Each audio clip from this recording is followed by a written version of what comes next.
Our last speaker of this session is Dr. Pedro Sanchez. Dr. Sanchez is the director of the Agriculture and Food Security Center and senior research scholar at Columbia University's Earth Institute. He has written countless papers and several books on tropical soil science, hunger, and associated issues. And he's won more awards in the afternoon, allows me to read off. So let's just have the honor of welcoming Dr. Pedro Sanchez.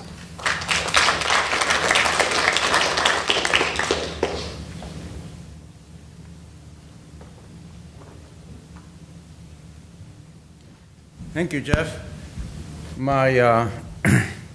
It's good that this follows through the freezes, because I was involved in all this deforestation stuff in the Amazon before I decided to go to Africa. And what I want to share with you is something that is just about happening, and it's a transformation in African agriculture.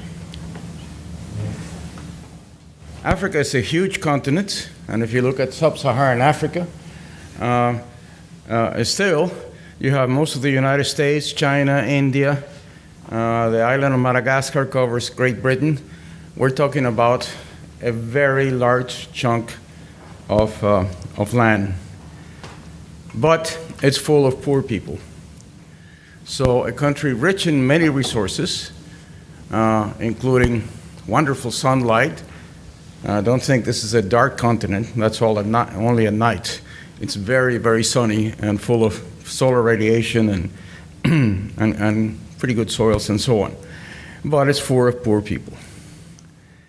And we talked before about the the relationship of food production and population, which is also shown in this old slide. And the point I'm trying to make there is that Africa, being the purple thing here, it's the only part of the world that up to the end of last century, food production relative to population was going down. To put it in terms that I think we can remember, we can look at average cereal yields in sub-Saharan Africa of 1 ton per hectare, or 16 bushels per acre, almost nothing by Illinois standards. Latin America, 3 tons, South and Southeast Asia, 3, China, South Africa, 5, North America, Europe, and Japan, 10. So there's this thing of 1, 3, 5, and 10. And the 10 is not what we've heard before in Illinois here, but it's a more global average. It can go to 280 bushels per acre here. So anyway, 1, 3, 5, and 10. Africa, up to the middle of this decade, was stuck at 1. And why Africa has been basically bypassed by the Green Revolution of the 60s. Why is sub-Saharan Africa, with pretty good resources in terms of soil and climate and biodiversity and everything else, why is it so bad? So there are 2 reasons. One is a major biophysical one, and the other one is a major economic one. The main biophysical one is soil fertility depletion. It is extreme in smallholder farms in Africa. Soils were not that bad to begin with, talking about a continent, so I got to generalize. But it's pretty clear that the key entry point is not improved varieties, as it was in the first Green Revolution in Asia, or water, as it was in the first Green Revolution in Asia, but replenishing soil nutrients. This is known for decades, and it keeps being confirmed that the soil fertility problem is more serious than lack of water in most parts of Africa. So that's a biophysical reason. The economic reason is that we have a broken or non-existent value chain. The value chain that you see there, that starts with inputs and finance, then the production, then the actual farming, then the processing and storage, and then marketing and institutions. There you see them as chain, but in many places these chains are broken. So a lot of this has to do with fixing the chain. And some of the work started in about 12 years ago when then UN Secretary General Kofi Annan asked several of us at Columbia to do what he called the UN Millennium Project. And that was to figure out, make a sort of a business plan on how to accomplish the Millennium Development Goals that in the year 2000, our heads of states approved it at the UN, but there was no plan. I was charged, along with Professor M.S. Swaminathan, to co-chair the Hunger Task Force. That you see some members there, you may see some familiar faces there. And we worked from 2000 to 2005. At that time, we focused on sub-Saharan Africa. 221 million underweight people. Underweight children less than 5 years old, 29%. Percent of agriculture in government budgets, about 3.9%. And we came out with a report called Having Hunger, It Can Be Done. That's the name of the report. I'm very glad to tell you that right now it sure looks like it will be done by the end of 2015. Hunger will be cut in half in the developing world. Not in every country, but it looks like it's really going to happen. So it can be done, it will be done. Part of that report urged several priorities. The overwhelming one was political action, even though a bunch of us are scientists and so on, enabling policy reforms, and then community actions in hunger hotspots, and increasing the productivity of food insecure farmers through better attention to soils, water, and improved seeds, improved nutrition for the chronically hungry, reduce vulnerability, increase income and market access, and restore degraded agro-ecosystems. Now, that was a nice report, and it's all here, but what made it happen was that on July 5th, 2004, a bit over 10 years ago, then Secretary General Kofi Annan called for a 21st century African Green Revolution at a seminar of heads of states in Addis Ababa. That changed everything, because when Kofi Annan made a call, people listened. The previous one was, let's get serious about AIDS. And that certainly has that effect. Well, let's get serious. Let's have a 21st century African Green Revolution that not only deals with increasing yields, but also with nutrition, the environment, policies, and politics. And since Andy Refkin yesterday put a picture of himself with important people in front, I'm going to do the same thing here. That was last month, in which Kofi Annan and I were asked to review the 10 years that happened ever since. On our far left there is Minister Akina Adesina, Minister of Agriculture of Nigeria, and I think he and Kofi Annan are the embodiment of the African Green Revolution. After Kofi Annan made that declaration, Malawi became the first African Green Revolution country when just elected President Mingo wa Mafrika, the guy with the dark glasses there, asked us what to do, because he wasn't going to be a beggar with a begging bowl with 45% of its people depending on food aid, and a lot of people dying out of real hunger and all sorts of diseases. So we said, why, sir? This report says, for countries like yours, you subsidize hybrid corn and you subsidize fertilizers. And he turned to then his Minister of Finance in the gray coat there and says, do it. He came back the next day and he said, you know what, I've talked to the World Bank, I talked to USAID, I talked to DFID, I talked to all the donors, and they said, are you crazy? Don't you know that we donors don't subsidize African farmers? Now think of yourself a little bit. What's wrong with this picture? Don't we subsidize American, European, and Japanese farmers at the tune of several $billions a day? Well, President Bingo made a very statesman decision. He says, okay, we're going to do it with our own money and forget about the donors. And he did it, taking money out of public health and education and God knows what. But he did it, and he provided a voucher, so I call it a smart subsidy, allowing any farmer in Malawi, large or small, to get 2 bags of fertilizer and a few kilos of hybrid seed or open pollinated varieties at a 75% discount. It's a smart subsidy because no large farmer in Malawi, there's some, would bother to get 2 bags of fertilizer at a discount. But it revolutionized things. There were nutrients on the move, things like this. And in a country that's landlocked, that the roads are terrible, that's full of corruption, and whatever else you can put in your stereotype African disaster country, they were able to reach 1 or the 2 million smallholder farmers there. Yields increased by from a 45% deficit to a 17% surplus, and for the last 8 years, it's been averaging that, drought years or no drought years, because the main drought was nitrogen. And right now, the overall average is the initial yields before this was 0.8 tons per hectare, so a miserable yield, and now it's average of about 2.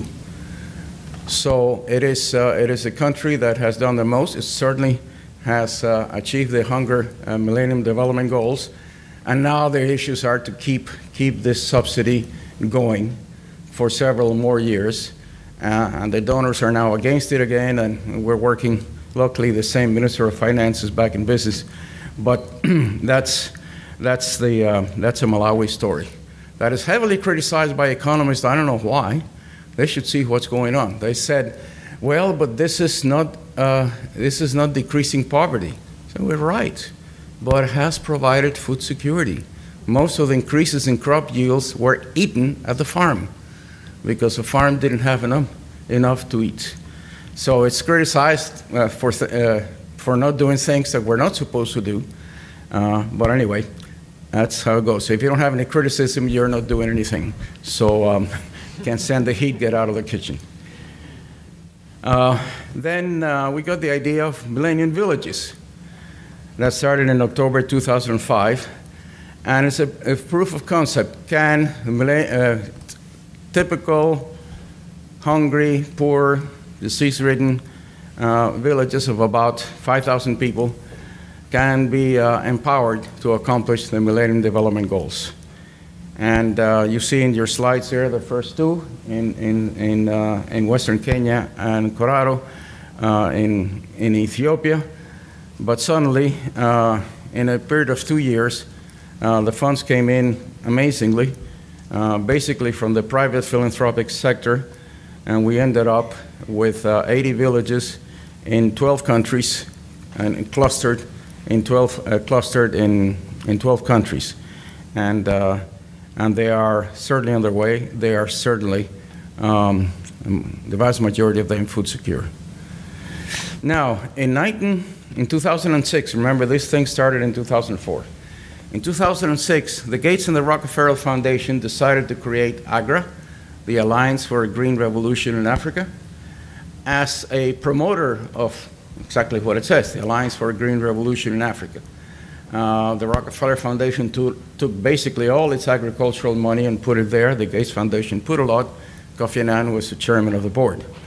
And that began to start a movement, Agri becoming a convener of the private sector, of the governments, of the donors, of the NGOs, and the very beginnings of farmers' associations getting involved.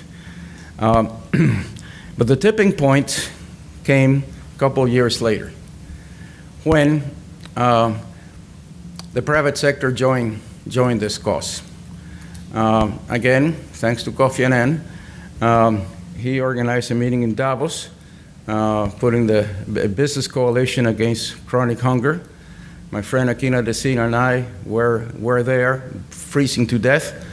But anyway, the point is that this involvement with the private sector was created.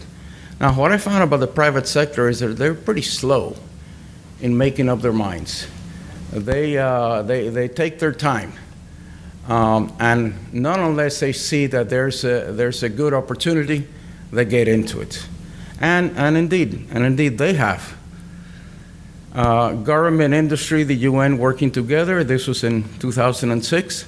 You see Natalie, if you're here, your picture is there, trying to broker a deal between the president of Tanzania and Monsanto on using the drought-tolerant germplasm in Tanzania. Since that also, the improved governance had taken place in about 25 of the 49 sub-Saharan African countries. They are reasonably governed now. Now, they're not governed by Mother Teresa. They're not perfect by any stretch of the imagination. But this 25 or so are really serious about increasing food production, and the other ones, many of them are most serious about putting their bank savings in Switzerland and so on. So this has happened, and a couple of years ago at the Agri Forum in Arusha, I realized that this now is something beyond anybody's hands. That this is a movement. It's an organic movement in the sense of lack of structure. Everybody's there. And same thing with the next meeting in Addis last month. The farmers are now being represented by farmers' organizations or individual farmers. NGOs are there, but are not speaking for the farmers, and there's some significant differences there. The private sector is there big time, and the scientists, the donors, and universities, and so on as well. So, what's been the result? Okay, here we have the average cereal grain yields, and all I want to show to you is what seems like a very nasty things, but an increase, which is basically from 1 to 1.5 tons per hectare in the last 3 or 4 years. Of course, this compared with the rest of the world is nothing, and you might say this is a blip, but it's not a blip. It's beginning to happen. And my hope is that by the end of this decade, right now it's 1.5 tons per hectare, maybe will be about 3 tons per hectare. Things are really happening at a very quick pace. And the combination is basically hybrid seed or seed. I'm using corn as an example here, but when I say we're tripling yields of corn, it's the same thing as saying we're tripling yields of cocoa in Ghana. We're tripling the farmers, tripling yields of camel milk in the desert areas and so on. So it's not only cotton, it's not only corn. This is a slide on the road from Blantyre to Zomba in Malawi of a farmer that was obviously using the subsidy program. And this is a slide very close to each other of a farmer that was not. And you see the differences there. In the Millennium villages, which were more cohesive, the yield increased was much higher, as you would expect. Some of the top farmers reaching 9 to 10 tons per hectare. Again, 10 tons per hectare is 160 bushels to the acre. So getting yields that we can be proud of. There's no biophysical limitation there. They were good farmers who were doing the right things at the right time, most of them older men, interestingly, in various countries. But what you have there is the proud you see in the proud of this lady, extension agent, and proud of the young farmer. The pride that you see there is just amazing. When they say, well, we no longer have hunger in our home, our kids are well fed, and they're going to school, and so on. It's amazing. Then it goes into getting into high-value products. And this farmer lady got a bunch of cows, and she is in the smallholder dairy business. And one of her sons is getting a chicken, coop business there. And the other son, the one portrayed there, is going to run a corn mill. a lot of changes have happened since there is so much food right now. Then people are beginning to diversify. And this is anecdotal, but last time I was there in this village in Western Kenya, there were a couple of farmers, one man and one woman says, I don't bother to grow maize anymore. I don't bother to grow corn. I buy it from my neighbors. I'm making too much money with milk or with tomatoes or whatever the value crops are. So you may think here, well, so what does it does to the demand? The demand has always been there. The prices, and I don't have a slide to show this, but the prices at harvest are the lowest, and traders with a bicycle come in and get the corn at the lowest possible price because people need money for things like toothpaste, basic things like that. And but now a deal is to use warehousing and warehousing receipts, so all the surplus farmers can put it there. They get a receipt, and then wait for 4 or 5 months when the price doubles, and then it's sold, and they get the profit back minus whatever administrative changes and pesticides and so on that has to be used to keep the bugs out. So what comes first then? You ask in this value, now go back to the value chain, the chicken or the egg. The chicken being supply, increased supply, or the egg being demand. And my answer is it's the egg. And this is not data from Africa, this is data from Bangladesh, but it shows what we're beginning to see. What you see there is that rice and wheat yields in Bangladesh were fairly stable until 2001 when they increased because the feed industry was mainly poultry. Feed industry started buying the commodities. And this is what's happening now in Africa. Actually, soybean is one of the most exciting things to grow in most of the subhumid sub-Saharan Africa. It does very well, and the demand is just fantastic because as Africa gets a middle class, there's a need for chicken, there's a need for pork in non-Muslim areas, and the demand is just skyrocketing like that, and that's what's going to swallow a lot of the excess. So we see this coming, and again, because of a great surge in demand. And I did have the value chain cereal banks doubling prices there. But what I'm most proud of in all this thing is what's happening to the nutrition of children. It is amazing. And this is data from the Millennium villages. Stunting is small height for age. And that's now the better accepted indicator of child nutrition. It's no longer underweight. And I always wonder, why? We have this squat little Bolivians and this tall Senegalese. How come you do something like height? But apparently, at that age, it doesn't matter. So what I'm putting here, and you see a slide of a child being measured. And what you see here, different, it doesn't matter. The bottom is what matters. That the baseline, before anything started, was 52% of the kids were low, small for their age, and now it came to 32 in about 2 years. When my colleague Rosalind Riemens submitted a paper to the American Journal of Clinical Nutrition, it was rejected outright, said impossible. That cannot happen. And then, you have to say thank you to the reviewers, or somebody said this morning, be very polite and so on. But the point we made is it wasn't only increased food. It was better food because the mothers were diversifying with gardens and so on.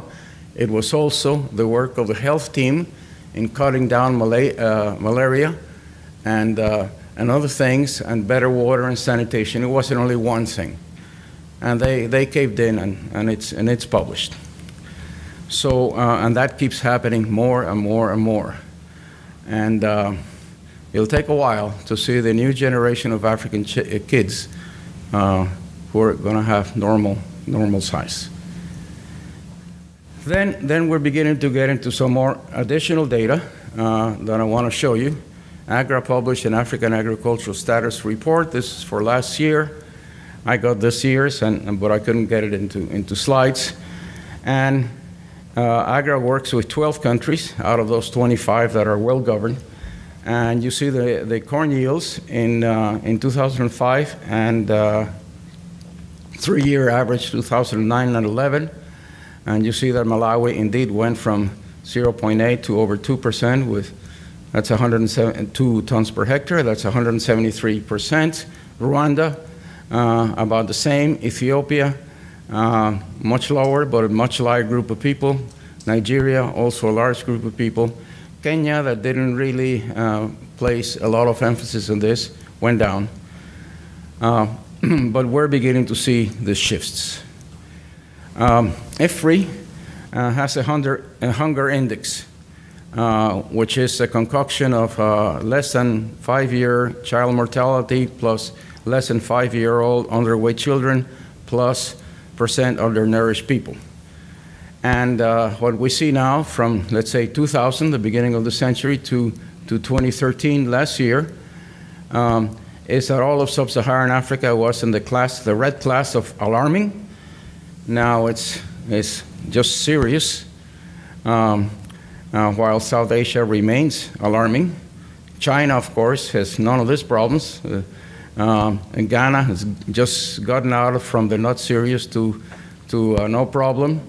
And you see, as you go down this list, it changes. And at the bottom, you have Ethiopia and Burundi in purple, which means extremely alarming. And Ethiopia has been able to get out of extreme alarming to just alarming. And Burundi, where very little has happened because of little political will, nothing has happened. But the countries that are serious are really making progress. There was a nice article in The Economist of last year and showed the high GDP of most African countries, except for Zimbabwe, that is a country that doesn't work. And nowadays, the agricultural GDP has increased from 0.7% in the year 2000 to 4% in 2012 to 6% in 2014. I added that up. Foreign direct investments has increased from 15 billion to 46 billion a year. 75 of African people have mobile phones, 75%, and they're used. Households with TVs, an indicator, maybe not the best, 30%. Democracies, from 3 in 1990 to 25 by 2012. There are different kind of effective democracies. No democracy is perfect, as we very well know in this country. But anyway, democracies are there. And since the year 2000, high school enrollment is up by 48%. Death by malaria down by 30%. HIV infections down by 70%. This has been particularly successful. Life expectancy is up by 10 years.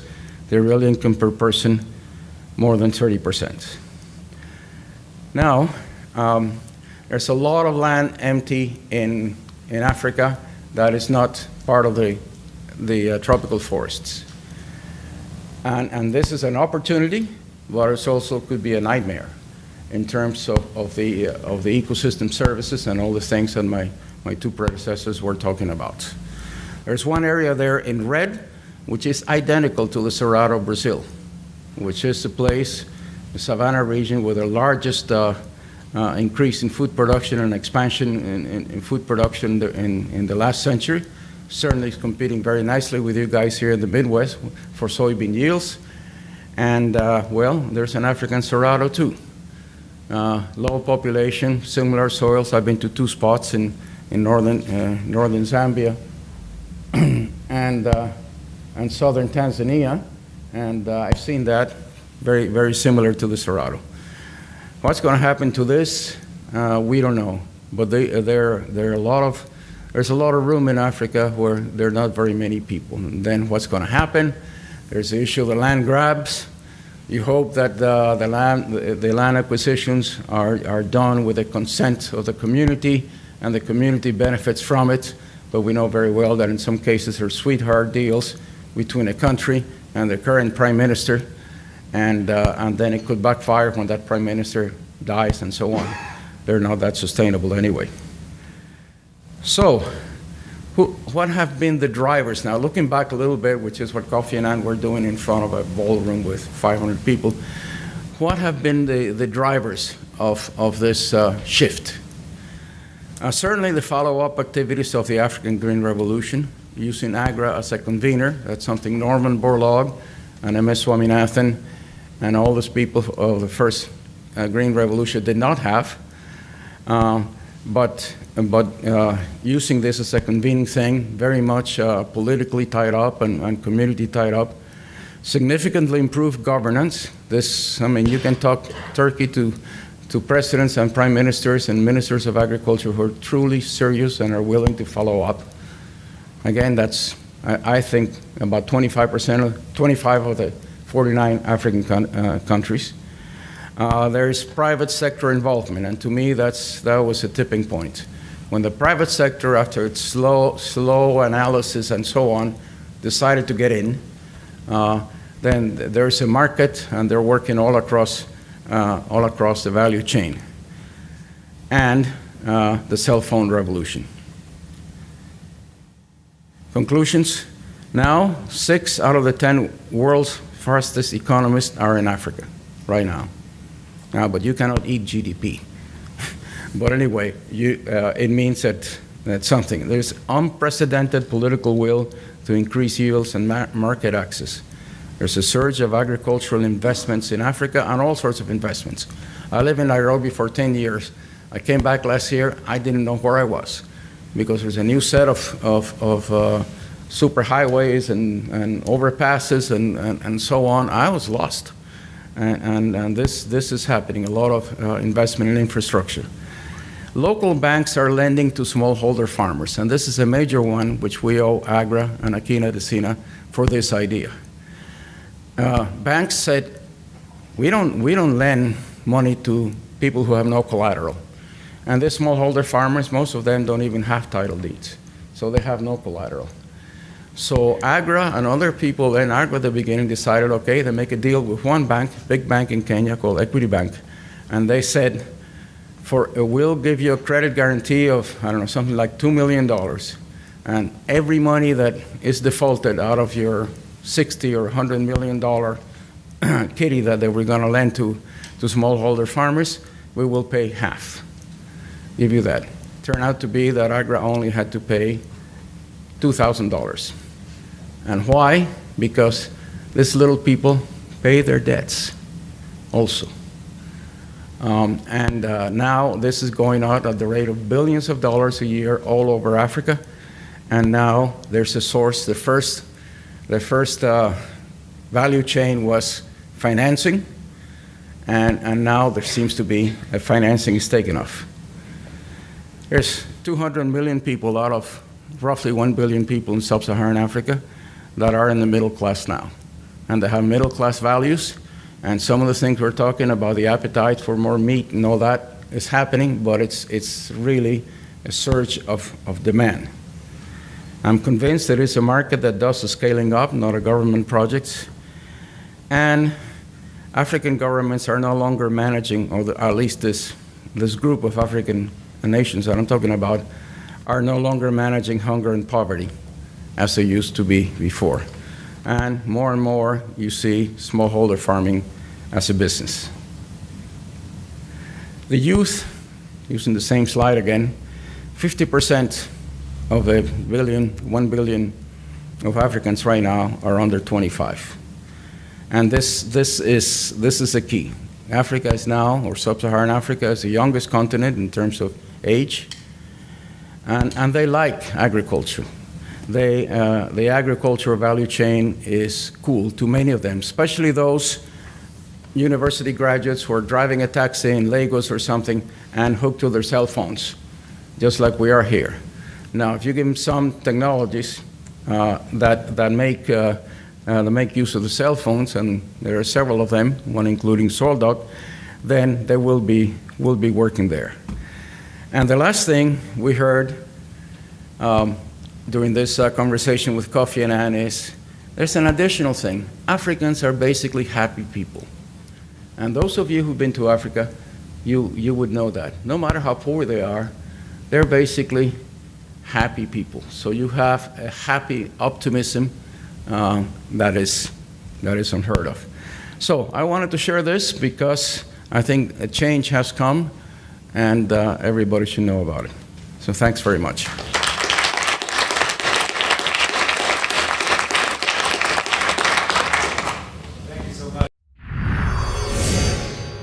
Illinois.